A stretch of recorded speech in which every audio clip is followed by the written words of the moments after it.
سلطنت عثمانیہ کے بانی نے 13ویں صدی کے اختتام پر اس کی بنیاد رکھی۔ 1354 میں خلافت عثمانیہ یورپ تک پھیل گیا اور بالکن اسٹیٹ فتح کرنے کے بعد سلطنت بن گئی، یعنی 3 براعظموں کے درمیان یہ سلطنت پھیل گئی۔ 16ویں اور 17ویں صدی میں سلطنت عثمانیہ ایک بین الاقوامی سلطنت بن گئی تھی، جس میں جنوب مشرق یورپ سے لے کر شمالی افریقہ بھی شامل رہا۔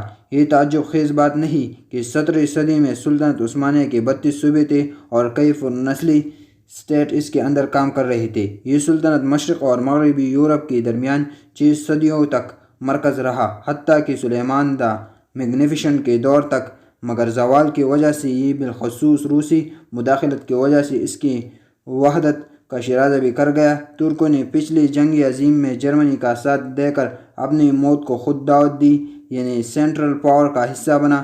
پہلی جنگ عظیم میں جرمنیوں کے ساتھ شکست کھانے کے بعد ترکی فرانس اور انگلینڈ کے درمیان تقسیم ہوئی اور خلافت بھی ختم ہو گئی۔ ماڈرن ترکی کو مصطفی کمال ترکی سرگرمیوں میں اس بوجھ کو اپنے سر اتار کر پڑا۔ سلطنت عثمانیہ شام، اسرائیل، عراق، حجاز، مصر، شمالی افریقہ تک پھیلا ہوا تھا۔